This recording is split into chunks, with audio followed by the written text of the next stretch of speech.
আসসালামু আলাইকুম। আজকে আমরা দেখব বিএনপি কিভাবে ক্ষমতায় আসছে, কার কার মাধ্যমে আসছে। মাঝে মাঝে আমি কিছু কিছু বলি, কিছু কথা বলি, সেগুলো বললে তো আবার বিএনপির কিছু নেতাকতা আছে আমার ফেসবুকে বা আমার আইডির সাথে লিঙ্ক, আমার ফলোয়ার, আবার আমার এলাকা থেকে হুমকি ধামকি আসছে। অনেকে দেখে আমাকে নাকি দেখে নেবে, এই করে নেবে ওই করে নেবে, হুমকি ধামকি আসছে, আমার কান পর্যন্ত আসছে এই কথাগুলা। তা আজকে আসুন নিজেরাই দেখে নেন বিএনপি কিভাবে ক্ষমতায় আসছে। আমাদের তথ্যপত্র আছে। এই রেদওয়ানা, তারপর আদিলুর রহমান এবং আইন উপদেষ্টা আসিফ নজরুল, এই তিন শয়তান ডক্টর ইউনূসকে যখন লন্ডনে গিয়ে তারেক রহমানের সাথে বৈঠক করে ফেব্রুয়ারি মাসে ভোট দেওয়ার নিশ্চয়তা দিয়ে এসছে দেশে। হ্যাঁ, ডক্টর ইউনূসকে তারা জিম্মি করে দেশে যতগুলো মব হয়েছে, অনাকাঙ্ক্ষিত ঘটনা ঘটেছে, সব এই তিনজন করেছে। এই তিনজন, হ্যাঁ, এই তিনজনের উদ্দেশ্য ছিল কিসের ভোট? তাহলে মব মাস্টারমাইন্ড এই তিনজন। হ্যাঁ, দেশে অশ্লীল আসেন আমরা একটু বিশদ আলোচনা করি। পরিবেশ সৃষ্টি করে তারা চেয়েছিল যে দেশে তো আইন শৃঙ্খলা নির্বাচনের পরিবেশ নাই। তারা এই সুবাদে তারা নির্বাচন পণ্ড করার জন্য এই তিনজন, এই তিন কালপিট, এখন তারা বিএনপি সংখ্যাগরিষ্ঠতাতে ক্ষমতায় এসছে। এখন তারা এটা বলছে আমরা এটা পরিবেশ করছি না।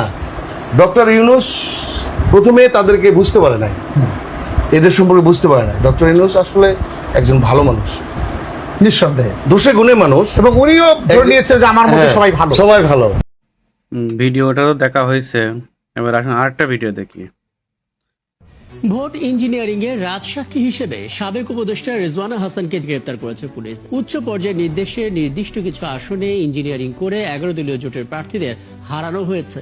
বিএনপিকে ক্ষমতায় আনতে অন্তর্বর্তী সরকারের মধ্যে থেকে নানা ষড়যন্ত্র করেছেন পরিবেশ, বন ও জলবায়ু পরিবর্তন উপদেষ্টা সৈয়দ সাবেক উপদেষ্টা রিজওয়ানা হাসানের বক্তব্যে মিলেছে ইলেকশন ইঞ্জিনিয়ারিং এর প্রমাণ। সাবেক উপদেষ্টা সৈয়দ রিজওয়ানা হাসান ও খলিলুর রহমান জাতির সাথে বেইমানি করেছেন। ইলেকশন ইঞ্জিনিয়ারিং এর মাধ্যমে তারাই ক্ষমতায় এনেছেন বিএনপিকে। তাদের আইনের আওতায় এনে জিজ্ঞাসাবাদের আর বিএনপিরা বড় বড় গলায় বলে আমরা ভোটে জিতেছি। ভোট ইঞ্জিনিয়ারিং না করলে 50টা সিটও পাওয়া লাগতো না এদের।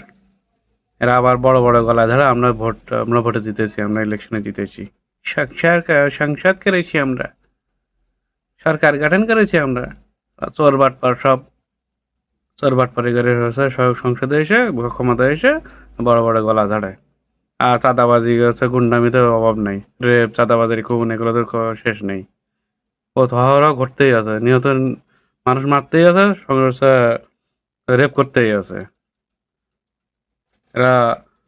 আমি ভোটের আগেও বলছিলাম, ভোটের পরেও বলছিলাম যে এরা মানুষ না, মানুষের খাতায় পড়ে না, মানুষের জাতি না এরা। তো প্রমাণ তো এখনো পাইছেন, আরো সামনে আরো আসবে, আরো প্রমাণ আছে, আস্তে আস্তে দেব। বর্তমানে বিএনপির লোক কি করতেছে দেশে বা কি করছে দেশে, এগুলো আস্তে আস্তে প্রমাণ দেব।